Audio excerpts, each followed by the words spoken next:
a show? Is this a show? Yeah. But, and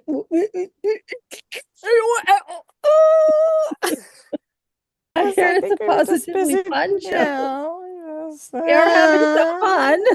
Uh. I love that you get to share all that with us. I'm excited for the visit. I am excited to come and see y'all. Got a couple things to work to make it happen. Yeah. Be prepared to not understand the English words that they are saying Okay.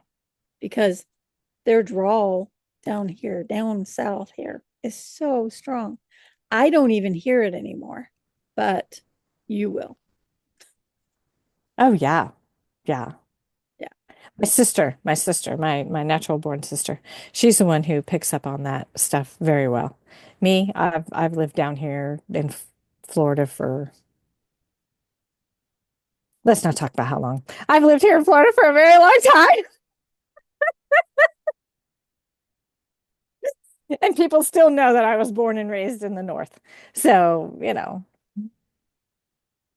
let's see if I were to actually do the math.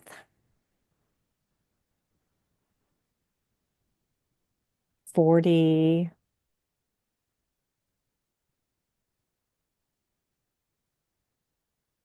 48 years I've lived here in my That's lifetime.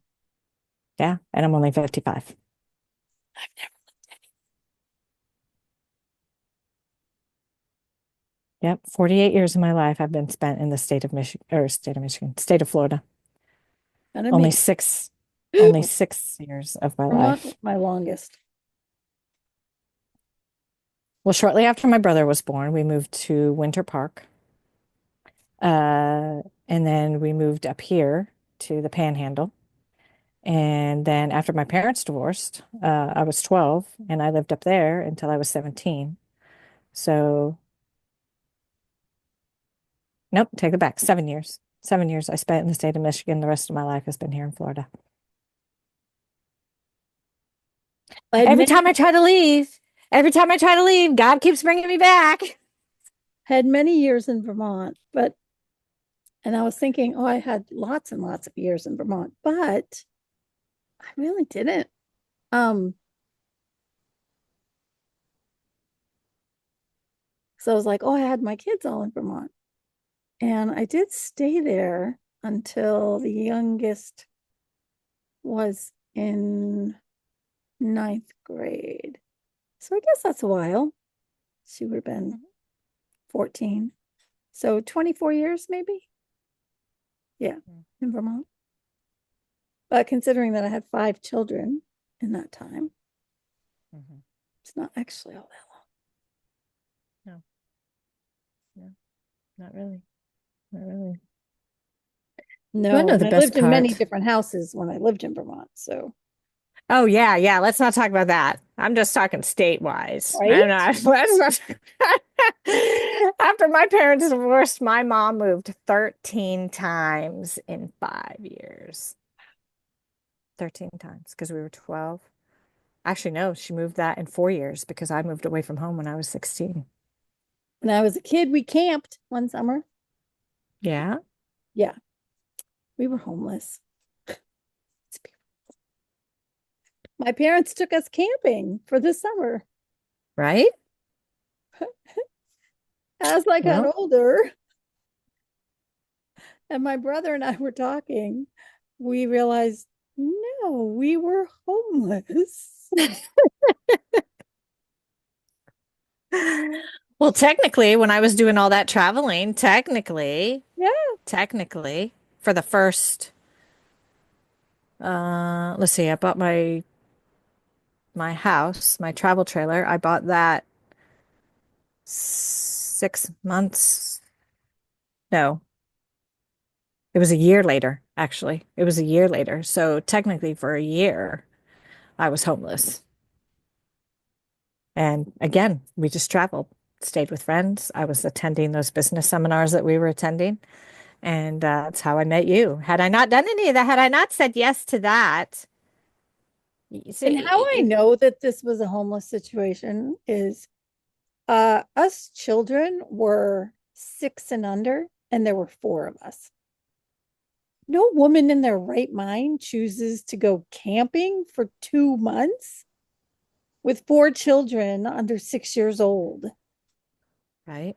We were homeless. Right. Yeah. It's like, oh my gosh. Well, even then when I bought the travel trailer, that was our home for almost 18 months or more. I mean, when the trauma, drama, chaos started, I mean, I looked at my kids and I mean, and I basically I saw my only option to sell everything off. So, and I told the kids, I said, we can sell everything off and we can travel across the United States, or we can stay here and I can try to figure it out. And, but I'm not sure, how things are going to be financially, not financially, work-wise, not work-wise, whatever.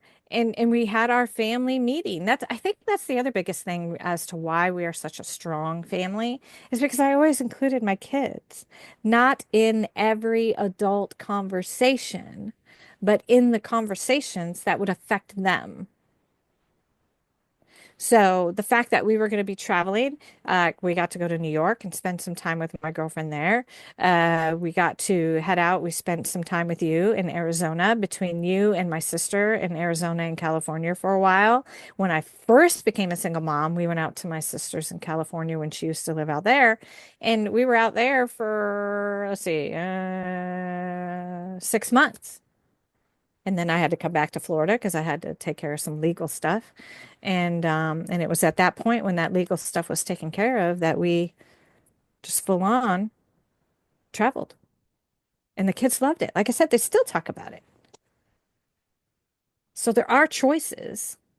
Sometimes you just need to talk it with someone that you trust that will lead you and guide you Yeah. in the right direction.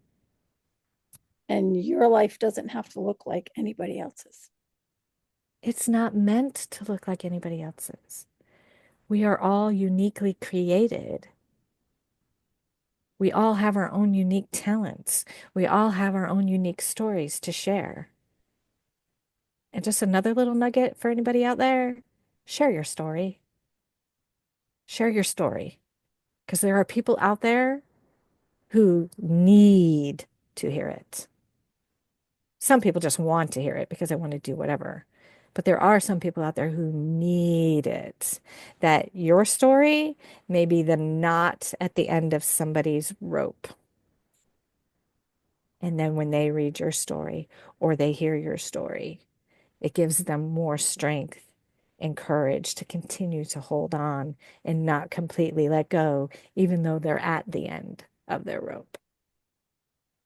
Right? Yep, totally. I Speaking of love being it. at the end, we should Yes, wrap this up for tonight. we probably should wrap this up because I have editing to do. And we can edit this into a bunch of episodes.